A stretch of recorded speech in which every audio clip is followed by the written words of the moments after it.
Hello friend, welcome back to my tube channel. बहुत ही शानदार वीडियो के साथ जुड़ गए। आज हम बात करेंगे भारत के राष्ट्रीय ध्वज, जो कि 50 इंपॉर्टेंट क्वेश्चन, जिसमें आपको प्रतियोगी परीक्षाओं, बच्चों के लिए यानी सारे लेवल के क्वेश्चन को रखा गया है। टोटल हम 50 प्रश्न के बारे में बात करेंगे, जो कि एग्जाम के लिए काफी इंपॉर्टेंट होगा। तो वीडियो को लास्ट तक देखिए, अपने दोस्तों में शेयर कीजिए, और वीडियो अच्छी लगे तो वीडियो को लाइक कीजिए, चैनल को सब्सक्राइब कर लीजिए, क्योंकि यहाँ पे इतिहास के वो सीरीज कराया जाता है जो कि बहुत इंपॉर्टेंट होता है। प्रत्येक एग्जाम में पूछे जाते हैं। यहाँ पे सीरीज स्टार्ट किया है जीरो से हीरो लेवल वाला। वहाँ पे आपको पूरे चीजों का क्लियर बताया जाएगा। इतिहास का जन्म कैसे हुआ, वहां से लेके अभी तक जो चल रहा है उसके बारे में। तो सारे चीज को डिटेल एक्सप्लेनेशन करेंगे। और अभी तक हमारे चैनल को सब्सक्राइब नहीं किया तो सब्सक्राइब कर लीजिए, और टेलीग्राम चैनल को ज्वाइन कीजिए जरूर, क्योंकि वहाँ पे आपको सारे चीज के पीडीएफ मिलेगा। ठीक है, सारे क्लासेस का पीडीएफ मिलेगा। तो आज हम बात करेंगे राष्ट्रीय ध्वज, यानी हमारा जो तिरंगा है, भारत का तिरंगा है, इसके बारे में पूरे डिटेल्स से जानकारी कर लेंगे, जो कि स्कूली एग्जाम के लिए और एसएससी एग्जाम के लिए, किसी भी एग्जाम के लिए बहुत इंपॉर्टेंट होने वाला वीडियो। तो वीडियो को लास्ट तक देखिएगा। चलिए बिना किसी देरी के स्टार्ट करते हैं। ठीक है, पहला प्रश्न है, भारत का वर्तमान राष्ट्रीय ध्वज किसने डिजाइन किया? ये भारत के वर्तमान राष्ट्रीय ध्वज किसने डिजाइन किया? इसका ऑप्शन देख लेते हैं। यहाँ पे ऑप्शन दिया हुआ है सुभाष चंद्र बोस, ऑप्शन बी दिया हुआ है पिगली बकेया, ऑप्शन सी दिया हुआ है रविन्द्रनाथ टैगोर, ऑप्शन डी दिया हुआ है महात्मा गांधी। तो इसका जो राइट आंसर हो जाएगा, ऑप्शन नंबर हो जाएगा यहाँ पे बी, यानी पिगली वेंकैया। पिगली वेंकैया जो है कहाँ के, तो आंध्र प्रदेश के स्वतंत्रता सेनानी थे। इसमें क्या होगा कि पूरे फैक्ट के साथ साथ वीडियो को मतलब एक्स्ट्रा लगातार कंटिन्यू रखेंगे। इसमें उनके आंसर्स के साथ साथ उसके बारे में डिस्कस करेंगे कि कैसे क्या हुआ था, उसके बारे में फैक्ट्स को जानेंगे। आप यहाँ पे समझिए कि 50 क्वेश्चन के साथ साथ आपको 100 क्वेश्चन हो जाएंगे। इसमें मतलब 100 प्लस हो सकता है, क्योंकि इसमें इससे रिलेटेड जितने भी क्वेश्चन होंगे सारे क्वेश्चन को बताया जाएगा यहाँ पे। ठीक है, तो चलिए दूसरा प्रश्न देखते हैं। दूसरा प्रश्न है, राष्ट्रीय ध्वज कब अपनाया गया? यानी राष्ट्रीय जो ध्वज है हम लोगों का, कब अपनाया गया था? 15 अगस्त 1947 को, 26 जनवरी 1950 को, 22 जनवरी 1947 को, 2 अक्टूबर 1947 को। ठीक है, तो देखिए आपको जितना भी आंसर मालूम है उसको आप लिखते जाइए, और ये अपने कॉपी पे लिखते जाइए। वहां पे आपको जाके आराम से पता चलेगा आपको कि कितना आप सही कर पाए और कितना आपको आंसर नहीं पता था। ठीक है, इसके बाद आपको बताया जाएगा लास्ट में कि कैसे आप इसका मॉक टेस्ट लगा सकते हैं। यहाँ पे वीडियो देखिए और जाके एक बार मॉक टेस्ट जरूर दीजिए, ताकि आपको मालूम चलेगा कि आपको कितना मतलब पकड़ हुआ क्वेश्चन पे, कितने आपका एक्यूरेसी है। ठीक है, इसलिए यहाँ पे राष्ट्रीय ध्वज को कब अपनाया? ऑप्शन नंबर इसका हो जाएगा यहाँ पे, ऑप्शन नंबर सी हो जाएगा 22 जुलाई 1947 को। राष्ट्रीय ध्वज को कब अपनाया गया था? 22 जुलाई 1947 को संविधान सभा ने इसको अपना लिया था। ठीक है, बात करते हैं तीसरा प्रश्न के बारे में। तीसरा प्रश्न है, स्वतंत्र भारत में पहली बार राष्ट्रीय ध्वज कहाँ फहराया गया? यानी स्वतंत्र भारत जो हुआ ना, जब भारत मतलब स्वतंत्र हुआ 15 अगस्त 1947 को, तो सबसे पहले कहाँ झंडा फहराया गया था? इसका ऑप्शन देखिए यहाँ पे, राष्ट्रपति भवन, लाल किला, इंडिया गेट, संसद भवन। इसका जो राइट आंसर होगा आपका ऑप्शन नंबर बी, यानी लाल किला में फहराया गया। कहाँ फहराया गया था? तो लाल किला में फहराया गया था। और कब फहराया गया था? आप सभी को मालूम है। ठीक है, 15 अगस्त 1947 को फहराया गया था। चलिए अगला बात करते हैं चारवें प्रश्न के बारे में। चारवें प्रश्न है जो बहुत ही शानदार है, और इसमें बात करेंगे, यहाँ पे पेन का कलर थोड़ा चेंज कर देते हैं। और फिर देखिए यहाँ पे 4 नंबर, अशोक चक्र किसे यानी स्तंभ से लिया गया है? किस स्तंभ से लिया गया अशोक चक्र? अरे दिल्ली स्तंभ से, सारनाथ स्तंभ से, प्रयागराज स्तंभ से, नालंदा स्तंभ से। तो जो 4 नंबर का राइट आंसर ऑप्शन मिलेगा यहाँ पे आपका बी, यानी सारनाथ स्तंभ से। सारनाथ स्तंभ से जो है अशोक चक्र, जो यहाँ पे देखिए चक्र है, जो यहाँ पे देखिए फिगर में दिख रहा है आपको, चक्र है जो, ये चक्र कहाँ से लिया गया था?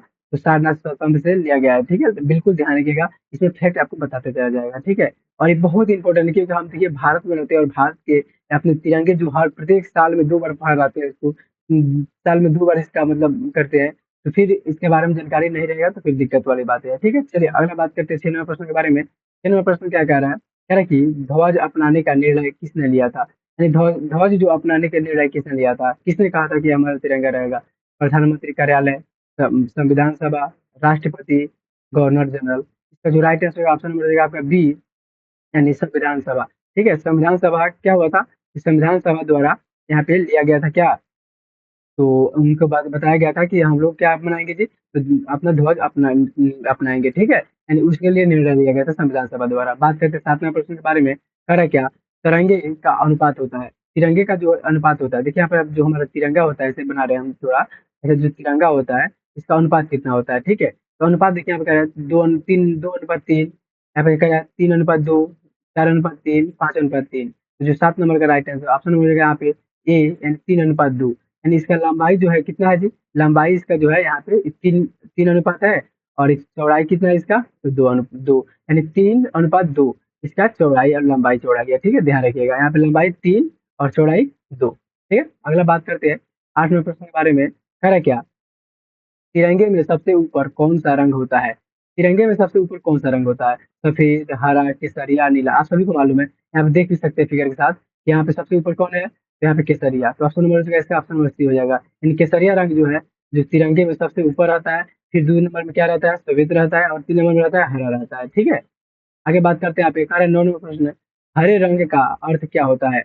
हरे रंग का अर्थ क्या होता है, कह रहे साहस, शांति, समृद्धि, बलिदान। ठीक है, तो हरे रंग का पूछ रहा है, तो 9 नंबर का जो राइट आंसर होगा आपका ऑप्शन नंबर यहाँ पे क्या, समृद्धि और उर्वरता। यानी यहाँ पे 9 नंबर का जो राइट आंसर होगा आपका रहा कि हरे रंग का अर्थ होता है, हरे रंग का अर्थ क्या होता है, यहाँ पे समृद्धता और उर्वरता। यानी इसका राइट आंसर ऑप्शन नंबर हो जाएगा सी। यहाँ पे और उर्वरता भी ऐड कर सकते हैं आप। यानी हरे रंग का अर्थ क्या होता है, समृद्धता और उर्वरता। ठीक है, बात करते हैं यहाँ पे 10वें प्रश्न के बारे में। कह रहे क्या, सफेद रंग का अर्थ होता है। सफेद जो यहाँ पे रंग होता है, या पट्टी में जो होता है बीच वाला सफेद रंग, इसके बारे में पूछ रहा है कि क्या होता है। कह रहे बलिदान, शांति और सत्य, साहस, विकास। ठीक है, तो 10 नंबर का जो राइट आंसर होगा आपका ऑप्शन हो जाएगा यहाँ पे बी, यानी शांति और सत्य। ठीक है, शांति और सत्य क्या होता है जी, सफेद रंग का अर्थ होता है। ठीक है, बिल्कुल ध्यान रखिएगा इसको। चलिए यहाँ पे अगला बात करते हैं, प्रश्न 11 नंबर। कह रहे केसरिया रंग का अर्थ क्या हो, केसरिया रंग का अर्थ क्या है। अभी हम पढ़े क्या, हरा रंग, श्वेत रंग और केसरिया रंग। कह रहा है बलिदान और साहस, शांति, समृद्ध और समय। इसके राइट आंसर ऑप्शन मिल जाएगा बी, यानी बलिदान और साहस। ठीक है, अब बलिदान और साहस क्या होता है जी, तो केसरिया रंग का जो है अर्थ होता है। यहाँ पे केसरिया रंग यहाँ पे है, व्हाइट यहाँ पे भी है और ग्रीन यहाँ पे है, ध्यान रखिएगा। चलिए अगला बात करते हैं यहाँ पे 11 यानी 12 नंबर प्रश्न है। अशोक चक्र में कितनी तीलियां होती है, सब बच्चों बच्चों को मालूम है कि अशोक चक्र में कितनी तीलियां होती है। सभी को मालूम है कि 24 तीलियां होती है। ठीक है, 24 तीलियां होती है। आगे बात करिए इसके बारे में कि अशोक चक्र में 24 तीलियां होती है, किसका प्रतीक है। इससे मतलब क्या समझ में आता है, क्यों 24 तीलियां बनाई गई। ठीक है, इसके बारे में आगे डिटेल में चर्चा करेंगे, तो वीडियो को लास्ट तक बने रहिए। ठीक है, अगला बात करते हैं 12वें प्रश्न के बारे में। करें अशोक चक्र का रंग क्या है, यानी अशोक चक्र का जो हम लोग का रंग होता है वो कैसा है, काला है, नीला है, हरा है, या ऑप्शन एक और अगला देख लेते हैं, ऑप्शन क्या है, सफेद है। इसके राइट आंसर आपने गहरा नीला, यानी समझ में आना चाहिए क्या कि जो है हमारा, एक मिनट, अशोक चक्र का जो रंग है कैसा है जी, नीला है। ठीक है, कैसा है, नीला है। जो अशोक बीच में चक्र बना होता है, जो यहाँ पे बीच में क्या होता है, चक्र बना होता है, उसका रंग कैसा होता है, नीला होता है, ध्यान रखिएगा। चलिए अगला प्रश्न 12 नंबर हो गया, 13 नंबर देखते हैं। और आपको अच्छा लग रहा होगा वीडियो, तो वीडियो को लाइक कर दीजिएगा। क्या रहेगा यहाँ पे, अशोक चक्र किसका प्रतीक है, यानी अशोक चक्र किसका प्रतीक है। तो यहाँ पे क्या होगा, विकास, साहस, धर्म और धर्म चक्र, बलिदान। ठीक है, समय और धर्म चक्र, बलिदान। तो जो 13 नंबर का राइट आंसर हो जाएगा आपका ऑप्शन नंबर हो जाएगा यहाँ पे क्या, धर्म और धर्म चक्र। यानी क्या होगा, समय और धर्म चक्र क्या हो जाएगा जी, हमारा आंसर हो जाएगा 13 नंबर का राइट आंसर आपको यहाँ पे बीसी हो जाएगा। ठीक है, सॉरी सी हो जाएगा, क्योंकि समय, धर्म और धर्म चक्र के, यानी समय और धर्म चक्र के बारे में मतलब इसका प्रतीक होता है। ठीक है, बात करते हैं अगला 14 नंबर प्रश्न के बारे में। 14 नंबर प्रश्न है, अशोक चक्र में कितनी, सॉरी, अशोक चक्र में तीलियों की संख्या किसका प्रतीक है। यानी इसमें जो है तीली बना है ना, आपको दिख रहा है यहाँ पे तीली बना है, ये किसका प्रतीक पूछा जा रहा है। कह रहा है दिन के घंटे, 24 दिन में 24 घंटा, यानी इससे अर्थ है इसका, या राज्यों की संख्या से अर्थ है, तो राज्यों की संख्या तो 28 होता है, यानी इससे तो कोई कोई अर्थ नहीं है। बात करते हैं स्वतंत्रता सेनानियों की संख्या, तो उसमें तो अनगिनत थे लोग, यानी पंचवर्षीय योजना की संख्या। यहाँ पे देखिए कहा रहा है क्या, 14 नंबर, यानी 14 नंबर का जो राइट आंसर है आपका 24 घंटे से, यानी एक दिन में कितने घंटा होता है जी, 24 घंटा। और इसीलिए क्या बनाया गया है, तो यहाँ पे इसके अंदर 24 तीलियां रखाया गया है। ठीक है, यानी इसका किसका प्रतीक है जी, तो 24 घंटे का प्रतीक है, यानी एक दिन का प्रतीक है। ठीक है, बात करते हैं 15वें प्रश्न के बारे में।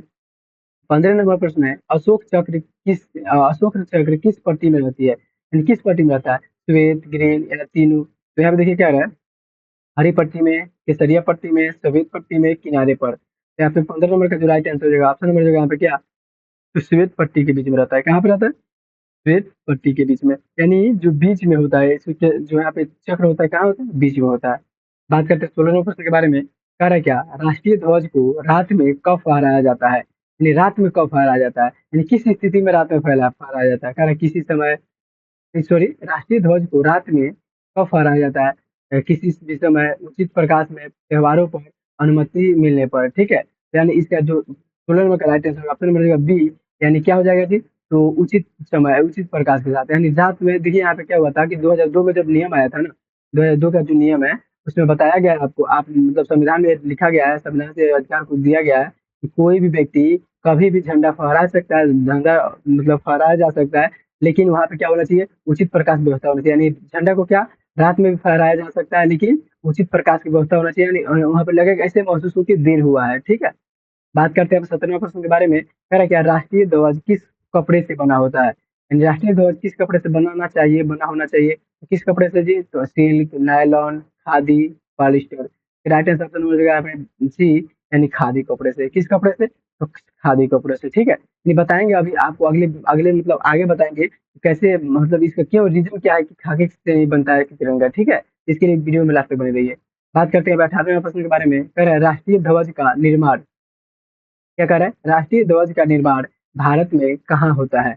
ये राष्ट्रीय ध्वज का निर्माण जो है भारत में कहाँ होता है, उससे मतलब ज्यादा मात्रा में, है मुंबई, दिल्ली, अक्सर भी दिया है हुगली, डी दिया है कर्नाटक, और डी दिया है यहाँ पे क्या, तो कोलकाता, ठीक है।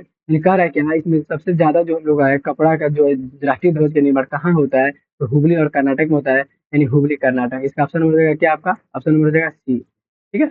बात करते हैं 19वें प्रश्न के बारे में, कह रहा है क्या राष्ट्रीय संहिता किस वर्ष लागू हुआ, ये राष्ट्रीय संहिता किस वर्ष लागू हुआ, 1947 को, 1950 को, 2002 को, 1962 को। तो 19 नंबर का जो राइट आंसर होगा ऑप्शन नंबर यहाँ पे 2002 को, यानी सी, यानी 2002 को क्या हुआ था जी, तो राष्ट्रीय ध्वज संहिता लागू हुआ था, ठीक है, ध्वज संहिता। बात करते हैं अपना 20वें प्रश्न के बारे में।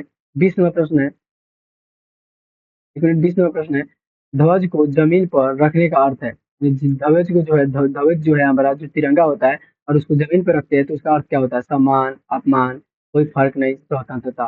तो जो आपको मालूम है क्या, इसका आपको कमेंट बॉक्स में ऐसे बताना है कि जो है ध्वज को जमीन पर रखने का क्या अर्थ होता है। यहाँ पे 4 ऑप्शन आपके सामने है, और इसमें से आपको एक ऑप्शन बताना है। यहाँ पे स्टार लिख के कमेंट बॉक्स में जाना है, और हैच लिख के 20 नंबर क्वेश्चन लिखना है, या फिर इसका ऑप्शन लिखना है, ठीक है। तो यहाँ पे 20 नंबर प्रश्न का आपको आंसर बताना है, ठीक है, बहुत ही आसान है, आप सब बता देंगे। चलिए अगला बात करते हैं 21वें प्रश्न के बारे में। 21वां प्रश्न क्या कह रहा है, कह रहा है राष्ट्रीय ध्वज, राष्ट्रीय ध्वज को कौन फहराता है, यानी सॉरी राष्ट्रीय ध्वज को कौन फहराता, फहरा सकता है इसको, इसको कौन फहरा सकता है, केवल राष्ट्रपति फहराएंगे, केवल प्रधानमंत्री फहराएंगे, क्या कोई भी नागरिक या केवल सरकारी अधिकारी। तो जो है हमें बताया क्या कि 2002 का जो अधिनियम आया था उसमें क्या बताया गया है कि कोई भी व्यक्ति झंडा को फहरा सकता है, कभी भी फहरा सकता है, किसी के आदेश की जरूरत नहीं है। लेकिन क्या होना चाहिए वहाँ पे, तो वहाँ पे उचित लाइट प्रबंधन होना चाहिए, उचित व्यवस्था होनी चाहिए। यानी कहने का मतलब क्या है कि कोई भी नागरिक क्या, कोई भी नागरिक इसको फहरा सकता है, 2002 के नियम के अनुसार बताया गया है, ठीक है। अगला बात करते हैं 22वें प्रश्न के बारे में, कह रहा है कि आप पहली बार तिरंगा किस आंदोलन में प्रयोग हुआ, यानी सबसे पहले जो है तिरंगा किस आंदोलन में प्रयोग हुआ था, इसके बारे में प्रश्न पूछा गया आपसे, बताइए। कह रहा है क्या, असहयोग आंदोलन, स्वदेशी आंदोलन, नमक सत्याग्रह, भारत छोड़ो आंदोलन। तो 22 नंबर का जो राइट आंसर ऑप्शन नंबर हो जाएगा यहाँ पे स्वदेशी आंदोलन, यानी सबसे प्रथम बार जो है स्वदेशी आंदोलन में क्या हुआ था जी, तो पहली बार तिरंगा का आंदोलन हुआ था, ठीक है। बात करते हैं आगे प्रश्न में, कह रहा है 23वां प्रश्न, तिरंगा शब्द का अर्थ है, तिरंगा शब्द का क्या अर्थ है, तीन रंग, तीन पटिया, तीन चक्र, तीन प्रतीक। यानी कहने का मतलब 23 के नंबर का जो प्रश्न का राइट आंसर होगा, यानी तीन रंग, तिरंगा के शब्द का अर्थ क्या होता है, तीन रंग, कितना, तीन रंग, ठीक है। बात करते हैं अगला 24वें प्रश्न के बारे में, कह रहे क्या, स्वतंत्र भारत में पहली बार लाल किले पर ध्वज किसने फहराया था, ये जो हम लोग का भारत आजादी हुआ था, अभी प्रश्न क्या था कि सबसे पहले जो है क्या कि भारत में जो है सबसे पहले क्यों झंडा फहराया था, लेकिन यहाँ पे सॉरी कहाँ फहराया गया था, लेकिन यहाँ पे प्रश्न क्या है कि स्वतंत्र भारत में पहली बार लाल किले पर, ठीक है, लाल किले पर ध्वज किसने फहराया था, राजेंद्र प्रसाद, महात्मा गांधी, आप ऑप्शन नंबर सी दिया हुआ है जवाहरलाल नेहरू, डी दिया हुआ है सरदार पटेल। यहाँ पे इसका क्या हो जाएगा कि सबसे पहले कौन फहराया था, यहाँ पे जवाहरलाल नेहरू, कौन फहराया था जी, जवाहरलाल नेहरू, क्योंकि जवाहरलाल नेहरू जी थे हमारे उस समय प्रथम प्रधानमंत्री थे, क्या थे जी, प्रथम प्रधानमंत्री थे, ठीक है। तो सबसे पहले लाल किला पर झंडा कौन फहराया था, जवाहरलाल नेहरू फहराए थे, बिल्कुल इसको ध्यान रखिएगा। अभी प्रश्न आपसे यही है कि क्या कि आज आपको 14 अगस्त, कल 15 अगस्त है, 15 अगस्त के दिन, 15 अगस्त 2025, उस दिन बताइए कि कौन झंडा फहराएगा लाल किला पे सबसे पहले, ठीक है। बात करते हैं ध्वज का आधिकारिक निर्माण कितने करने वाला संस्था है, यानी ध्वज का आधिकारिक निर्माण करने वाला संस्था है खादी उद्योगों, Bharat silk board, Tata textile and national bears association. ये 25 नंबर का जो राइट आंसर ऑप्शन नंबर जगह ए, यानी खादी ग्रामोद्योग। खादी ग्रामोद्योग जो है क्या है जी, तो धन का आधिकारिक निर्माण करने का साधन है, ठीक है। अगला बात करते हैं 26वें प्रश्न के बारे में, कह रहे क्या भारत का पहला ध्वज कब फहराया गया, यानी भारत में सबसे पहली बार जो झंडा कब फहराया गया था। बात करें 7 अगस्त दो 1906 में, 15 अगस्त 1947 में, 26 जनवरी 1950 में, 2 अक्टूबर 1920 में। तो जो 26 नंबर का जो राइट आंसर होगा आपका, यानी 7 अगस्त 1906 को, 7 अगस्त 1906 को, ठीक है। ध्यान रखिएगा, पहला जो है ध्वज फहराया गया था 7 अगस्त 1906 को, और कहाँ फहराया गया था, तो इसको भी बिल्कुल ध्यान रखिए, कोलकाता में फहराया गया था। कहाँ फहराया गया था इसको? कोलकाता में फहराया गया था, बिल्कुल ध्यान रखिएगा, ठीक है। यहाँ पे कोलकाता, कोलकाता में फहराया गया था कब? तो यहाँ पे कोलकाता में फहराया गया था जो आपका 7 अगस्त 1906 को, ध्यान रखिएगा। अगला बात करते हैं 27वें प्रश्न के बारे में। कह रहे क्या, 1906 में फहराए गए पहले ध्वज कितने रंग के थे? यानी 1906 में ध्वज फहराया गया था ना 7 अगस्त 1906 को, में कितने रंग थे? 2 रंग, 3 रंग, 4 रंग, 5 रंग। तो जो 27 नंबर का जो राइट आंसर होगा, ऑप्शन नंबर यहाँ पे हो जाएगा 3 रंग। यानी शुरू से ही 3 रंग आता रह गया, यानी क्या हो जाएगा 3 रंग जी? तो हरा, सफेद और पीला, ठीक है। यहाँ पे देखिए, हरा, पीला और लाल, 3 रंग हुआ करता था पहले, हरा, पीला, लाल, ठीक है। बात करते हैं अगला यहाँ पे, कह रहा क्या, 1921 में पिंगली वेंकैया द्वारा तैयार ध्वज में बीच का चक्र किसका प्रतीक था? बीच के चक्र किसका प्रतीक था? राष्ट्र की एकता, चरखा, सूर्य, धर्म चक्र। तो जो 28 नंबर का राइट आंसर ऑप्शन हो जाएगा यहाँ पे चरखा। यानी पहले क्या होता था, 1921 में जो पिंगल वेंकैया द्वारा ध्वज किया गया था, उसके बीच का जो चक्र हुआ करता था, वो चरखा था। क्या था जी उसके प्रतीक, क्या था? चरखा था, जो स्वदेशी और आत्मनिर्भर करता है। इसका अर्थ क्या होता है चरखा के? जो स्वदेशी और आत्मनिर्भर बनाता है भारत को। अगला बात करते हैं 29वें प्रश्न के बारे में। अरे क्या, किस स्वतंत्रता सेनानी ने पिंगली वेंकैया के डिजाइन में चरखा जोड़ने का सुझाव दिया? किस मतलब का, किस स्वतंत्रता सेनानी ने पिंगल वेंकैया के डिजाइन में चरखा जोड़ने का सुझाव दिया गया? गांधी जी, जवाहर, सरदार वल्लभ भाई पटेल, करे सुभाष चंद्र बोस, जवाहरलाल नेहरू। तो 29 नंबर का जो राइट आंसर होगा आपका, ऑप्शन नंबर होगा यहाँ पे क्या, कि महात्मा गांधी। महात्मा गांधी यहाँ पे सुझाव दिए थे क्या चीज के? तो यहाँ पे क्या हुआ, पिघल वेंकैया के डिजाइन में चरखा जोड़ने का सुझाव दिए थे, ठीक है। बात करते हैं 30वें प्रश्न के बारे में। 30वां प्रश्न क्या कह रहा है, भारत छोड़ो आंदोलन के समय राष्ट्रीय ध्वज का कौन सा संस्करण प्रयोग हुआ? भारत छोड़ो आंदोलन के समय राष्ट्रीय ध्वज का कौन सा संस्करण प्रारंभ हुआ? ठीक है, यहाँ पे कह रहा है वर्तमान ध्वज, चरखे वाला ध्वज, उसका यहाँ पे कह रहा है अगला, 2 रंग वाला ध्वज, अशोक चक्र वाला ध्वज, ठीक है। तो यहाँ पे इसका जो आपका यहाँ पे आंसर हो जाएगा, क्या हो जाएगा, प्रश्न क्या था आपका? राष्ट्रीय यहाँ पे 1 मिनट प्रश्न देख लेते हैं एक बार। कह रहा है क्या, भारत छोड़ो आंदोलन के समय राष्ट्रीय ध्वज का यहाँ पे कौन सा सम्मेलन हुआ था? राष्ट्रीय ध्वज का कौन सा सम्मेलन हुआ था, ठीक है। इसके बारे में पूछा जा रहा है आपसे प्रश्न, ठीक है। इसको आप अब बताना है, चरखे वाला ध्वज। उसके बाद से यहाँ पे क्या करेंगे, तो इसका आपको बताना है कि कैसे क्या हुआ था, ठीक है। ये अभी आपके लिए होमवर्क रहेगा, क्या रहेगा? आपके लिए होमवर्क रहेगा। ये प्रश्न एक बार और सुन लीजिए। कह रहा है क्या, भारत छोड़ो आंदोलन के समय राष्ट्रीय ध्वज का कौन सा संस्करण प्रयोग हुआ था? वर्तमान ध्वज, चरखे वाला ध्वज, यहाँ पे 2 रंगों वाला, अशोक चक्र वाला, ठीक है। 31वां प्रश्न देखते हैं। कह रहा है क्या, राष्ट्रीय ध्वज की लंबाई यदि 6 मीटर है तो चौड़ाई कितनी होगी? राष्ट्रीय ध्वज की लंबाई अगर 6 मीटर है तो चौड़ाई अपने आप 4 मीटर हो जाएगा, क्योंकि 2 मीटर एक्स्ट्रा बढ़ेगा, ठीक है। 2 मीटर एक्स्ट्रा बढ़ेगा, यानी 4 हो जाएगा, ठीक है। अनुपात होता है 3:2। यहाँ पे 3 अनुपात होता है 2। अब यहाँ पे देखिए क्या है, 3 के वैल्यू दिया हुआ है 6, कितना गुना है जी? 2 गुना है। तो उसी तरह यहाँ पे क्या करेंगे हम, 2 के गुना कर देंगे, तो 2 दूना 4 हो जाएगा, ठीक है। तो बिल्कुल ध्यान रखना है। चलिए 32वें प्रश्न के बारे में बात करते हैं। कह रहा है क्या, राष्ट्रीय ध्वज का न्यूनतम आकार क्या होना चाहिए? यानी न्यूनतम आकार क्या होनी चाहिए? 10 गुने 15 cm, 20 गुने 25 cm, 30 गुने 35 cm, 25 गुने 40 cm। तो 32 नंबर का जो राइट आंसर है, ऑप्शन नंबर यहाँ पे क्या, 50 गुने 20, 50 गुने 20, ठीक है। ऑप्शन नंबर बी हो जाएगा। राष्ट्रीय ध्वज का न्यूनतम आकार होना चाहिए 50 गुने 20, ठीक है। ऑप्शन नंबर हो जाएगा बी। अगला बात करते हैं 33वें प्रश्न के बारे में। कह रहा क्या, राष्ट्रीय ध्वज में रंगों का क्रम नीचे से ऊपर क्या है? यानी रंगों का क्रम जो है नीचे से ऊपर, यानी नीचे से ऊपर पूछ रहा है, ठीक है। यहाँ पे देखिए, 1, 2 और 3, यानी ऐसे ऊपर पूछ रहा है, ठीक है। कह रहा है सबसे पहले हरा, सफेद, केसरिया, यानी हमारा ऑप्शन नंबर ये हो जाएगा सही, क्योंकि हरा, सफेद और केसरिया नीचे से ही क्रम में है, ठीक है। क्रम भी पूछता है, बिल्कुल ध्यान रखिएगा। आगे बात करते हैं, अशोक चक्र का व्यास, व्यास ध्वज की लंबाई से कितना है? अशोक चक्र का व्यास ध्वज की लंबाई से कितना है, ठीक है। प्रश्न है, कल अशोक चक्र का व्यास ध्वज की ऊंचाई का कितना है? तो लगभग 75, 75, 40, 60। तो 34 नंबर का जो राइट आंसर होगा आपका, ऑप्शन नंबर हो जाएगा क्या है यहाँ पे, तो लगभग आधा, यानी 50%। कितना परसेंट जी? 50%। ऑप्शन नंबर यहाँ पे हो जाएगा ए, यानी 50%, ठीक है। चलिए आगे बात करते हैं। आगे जो 35वें प्रश्न के बारे में, 15 और प्रश्न बच गया हमारा। 35वां प्रश्न क्या है, राष्ट्रीय ध्वज में प्रयोग किए जाने वाले रंग किस स्थान द्वारा मानकीकृत किए जाते हैं? BIOS भारतीय भारतीय मानक bureau, ISRO ISRO, NIEFT NEFT, और क्या है KVIC, ठीक है।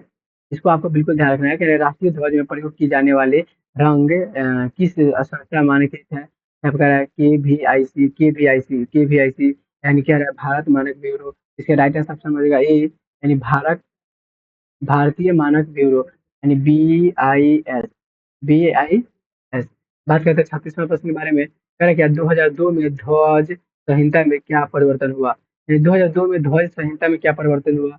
क्या नागरिकों को ध्वज फहराने की अनुमति दे दी गई, ठीक है। नागरिकों को क्या किया गया, ध्वज फहराने का अनुमति दे दिया गया है, ठीक है। यहाँ पे कह रहा है कि ऑप्शन ए दिया है, नागरिकों को ध्वज फहराने की अनुमति, रंग बदलना, आकार छोटा करना, अशोक चक्र हटाना, ठीक है। निकालने का मतलब क्या है, 2002 में ध्वनि संहिता में क्या परिवर्तन होगा, ठीक है। तो यहाँ पे आप तुम्हारे यहाँ पे क्या करिए, आप यहाँ पे देखिए क्या है कि, और जो 36वां प्रश्न है, तो इसमें क्या हो जाएगा, तो इसमें हो जाएगा आपका पूरे के पूरे उचित प्रकाश व्यवस्था। यानी कहने का मतलब क्या है कि जो 37वां प्रश्न है, 2002 में नागरिकों को पूरे ध्वज फहराने की अनुमति दी गई थी, यानी पूरे नागरिकों को ध्वज फहराने की। ऑप्शन नंबर क्या हो जाएगा ये, यानी इसका आंसर ऑप्शन नंबर हो जाएगा ये, यानी सभी किसी को राष्ट्रीय ध्वज फहराने का आदेश दिया गया था, ठीक है। बात करते हैं 37वां प्रश्न के बारे में। कह राष्ट्रीय ध्वज को जलाना या फाड़ना किस श्रेणी में अपराध है। तो दंडनीय अपराध है, सामान्य गलती है, कानूनी, कानूनी यहाँ पे कह रहा है कानूनी, ठीक है, कानूनी नहीं है, अनैतिक अपराध है, ठीक है। तो यहाँ पे कहने का मतलब क्या है कि जो है किस श्रेणी में आता है, तिरंगा को जला देता है कोई, कोई फाड़ देता है, उसकी श्रेणी में आता है, ठीक है। तो दंडनीय अपराध है, क्या है जी, दंडनीय अपराध। इस पे आपको लाखों रुपए दंड भी लग सकता है, ध्यान रखिएगा। बात करते हैं 39वें प्रश्न के बारे में। अरे क्या ध्वज फहराते समय कौन सा नियम सही है। ध्वज जो हम लोग फहराते हैं ना, उसके लिए नियम बनाया गया है, कौन सा सही है।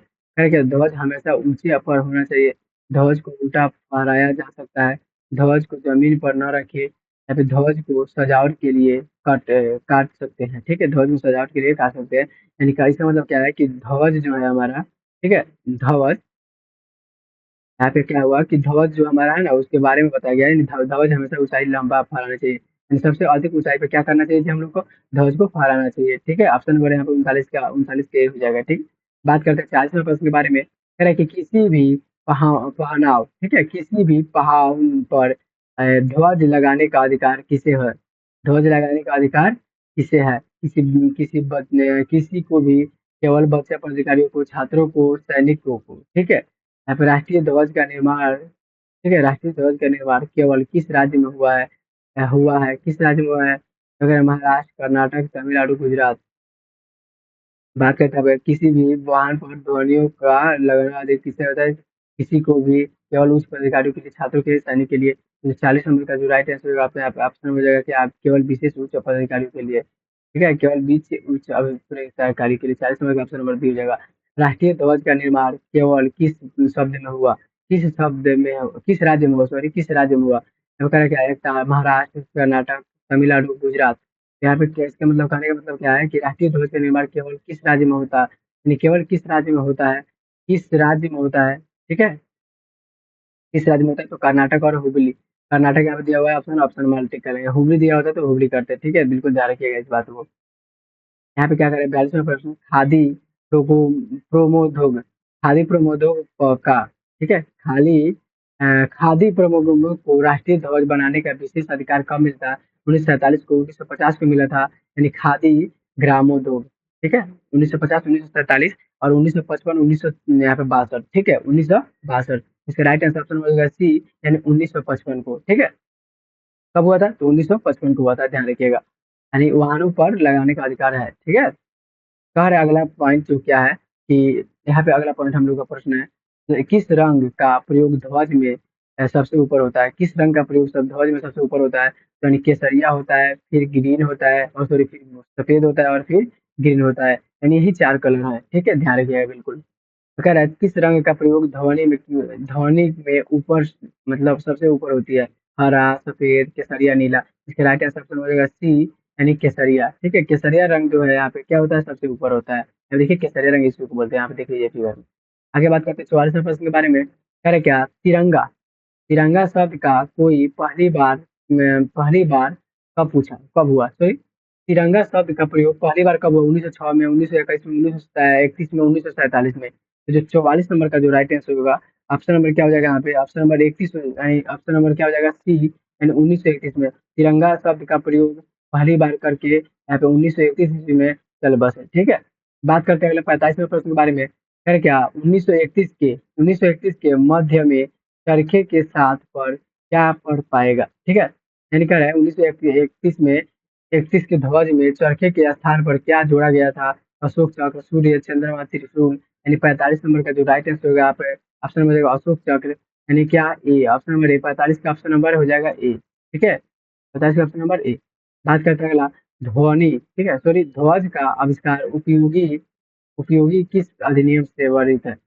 किस अधिनियम से वर्णित है? यानी कह रहे हैं ध्वज का आधिकारिक उपयोग किस अधिनियम से वर्जित है?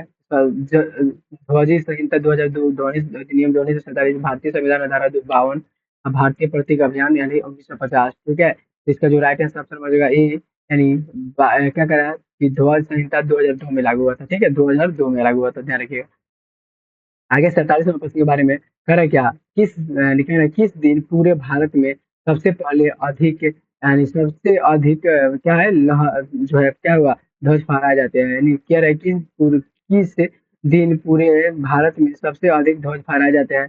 तो कहने 26 जनवरी, 15 अगस्त, 2 अक्टूबर, 14 अक्टूबर। तो 47 नंबर का जो राइट आंसर होगा क्या हो जाएगा यहाँ पे? ये कहने का क्या मतलब है कि कह रहा है किस दिन में पूरे भारत में सबसे अधिक ध्वज फहराए गए थे?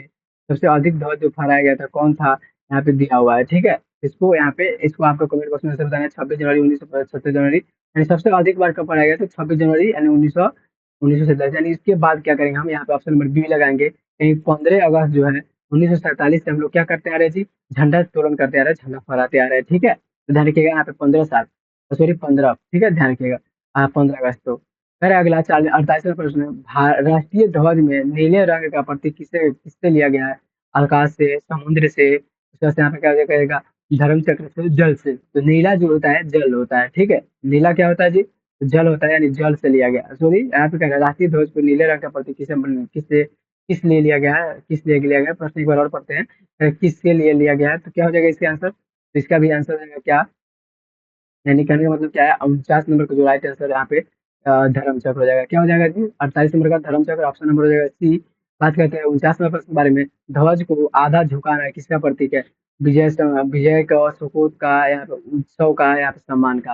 ये ध्वज को आधा झुकाना किसका प्रतीक है जी? तो आधा झुकाना यहाँ पे क्या है जी? तो 49 नंबर का जो प्रश्न का राइट आंसर, कहने का मतलब क्या है क्वेश्चन, कि जो हम लोग का जो होता है ना यहाँ पे, तो यहाँ पे इसका शौक हो जाएगा। ध्वनि को आधा झुकाना किसका प्रतीक है? तो शौक का प्रतीक है। बात करते हैं 50वें प्रश्न के बारे में। कह रहा है क्या राष्ट्रीय ध्वज में इस्तेमाल होने वाला कपड़ा कौन प्रमाणित करता है? कौन प्रमाणित करता है? कह रहा है यहाँ पे BIS, KVIC, ISI यानी कैम्प्लेक्स। इसका जो राइट आंसर होगा 50 नंबर का आंसर है राष्ट्रीय ध्वज में इस्तेमाल होने वाले कपड़े कौन कौन प्रमाणित करता है? कौन प्रमाणित करता है? BIS करता है। ध्यान रखिएगा ऑप्शन नंबर ए हो जाएगा। यानी 50 टोटल हम लोग कितने प्रश्न कर लिए जी? तो 50 प्रश्न कर लिए, जो कि एग्जाम के लिए काफी महत्वपूर्ण है। और इसी सीरीज में स्टार्ट किया गया है यहाँ पे इंग्लिश में के लिए। वहाँ पे क्या हुआ है तो उसमें भी सारे प्रश्न को एक एक चैप्टर वाइज कराया जा रहा है। हिंदी का भी कराया जाएगा 10th क्लास के। तो वीडियो में लास्ट तक बने रहिए, बने हैं तो वीडियो को कमेंट करके बताइए जो आपसे प्रश्न पूछा गया था, और ये भी बताइएगा कि वीडियो कैसे लगी। ठीक है, तो फिर यहाँ पे चलिए मिलते हैं। उससे पहले आपको बता दें क्या कि मॉक टेस्ट, जी हाँ फ्रेंड, मॉक टेस्ट कैसे आप लगाओगे? ठीक है, तो इसके लिए हम सबसे पहले यहाँ पे स्किप करके बाहर निकलते हैं, और बाहर निकलने के बाद आपको बताते हैं कि कैसे मॉक टेस्ट लगा सकते हैं। अब सबसे पहले आपको क्या करना है जी, गूगल पर चल जाना है। कहाँ चल जाना है? गूगल पर चल जाना है। गूगल मतलब क्या, कि आप सभी को मालूम है कि गूगल क्या होता है। ठीक है, यहाँ पे आपको चलाना है। गूगल पे जाके अपने या फोन में या किसी चीज में ओपन कर रहे हैं, वहां पे जाके क्या करना है, आपको सर्च करना है CGL फैक्ट। देखिए क्या है CGL फैक्ट, यानी कहने का मतलब क्या है CGL फैक्ट, STATUS। सीजर फैक्ट सर्च करते हैं, यानी सबसे फर्स्ट जो है वेबसाइट हमारा आएगा। ठीक है, थोड़ा मेरा नेट स्लो चल रहा है जिसके कारण क्या होगा डिले हो रहा है। ठीक है, तो बिल्कुल आपको यहाँ पे याद हो जाएगा। सीजन फैक्ट सबसे पहला वेबसाइट भी कीजिएगा। नीचे वाला हमारा जो यूट्यूब का लिंक है, नीचे वाला यूट्यूब का लिंक है, यानी इस पे हमको क्या करना है जी, तो यहाँ पे क्लिक करना है। यानी क्या रहा है सीरियल फैक्ट स्टेटस में भी क्लिक करना है। आपको बताइए ना है इसके बारे में क्या चीज है, कैसे क्या हुआ है। ठीक है, तो यहाँ पे क्या करेंगे, इसमें क्लिक करेंगे जब हम, यहाँ पे थोड़ा लोड लेगा, फिर ओपन हो जाएगा न्यू पेज। ठीक है, न्यू पेज जब ओपन होगा तो इसमें आपको मिलेगा यहाँ पे देखिए भारत का राष्ट्रीय ध्वज 50 महत्वपूर्ण प्रश्न उत्तर जीके जीएस प्रतियोगिताओं के लिए। यहाँ पे मिलेगा आपको एक महत्वपूर्ण जो है प्रश्न उत्तरी जीके जीएस यहाँ पे बच्चों की प्रतियोगी परीक्षा के लिए। और देखिए इस टेस्ट को इतना अच्छे से डिजाइन किया गया है ना कि आपको टेस्ट देने में मजा भी आएगा, आपको स्कोर जब लास्ट में बताया जाएगा तो और अच्छा लगेगा, आपको लगेगा कि हाँ ये सब असली टेस्ट है। ठीक है, इसमें सारे प्रश्न जो है ना, अभी जो हम लोग 50 प्रश्न कर रहे हैं इसी से रिलेटेड प्रश्न है, इधर उधर चेंज करके दिया गया है। ठीक है, तो यहाँ पे देखिए हम स्टार्ट कर लेते हैं, यहाँ पे सबसे पहले फुल स्क्रीन कर लेते हैं। और फिर देखिए यहाँ पे जो हमारा स्टार्ट हो गया। ठीक है, इसके बाद यहाँ पे आएंगे तो कह रहा है कि भारत का राष्ट्रीय ध्वज ऑनलाइन टेस्ट देने के लिए यहाँ पे क्लिक करें। यानी कहने का मतलब इसको आपको डिस्क्लेमर पढ़ लेना है। ऐसे यहाँ पे टेस्ट नहीं देना है तो आप यहाँ पे भी आके टेस्ट लगा सकते हैं, याद कर सकते हैं, फिर यहाँ पे आके आराम से क्या कीजिएगा, फिर दिए टेस्ट देने से क्या होता है कि आपको बेनिफिट ये होता है कि आपको समझ आता है, बच्चों को समझ में आता है। ठीक है, तो यहाँ पे इसका क्या हो जाएगा जी, तो यहाँ पे इसको क्लिक करेंगे लिंक पे। और लिंक पे क्लिक करने के बाद हमारा नई न्यू पेज ओपन होगा, जो उसमें देखेंगे कि कैसा टेस्ट है। अभी बस थोड़ा वेट कीजिए।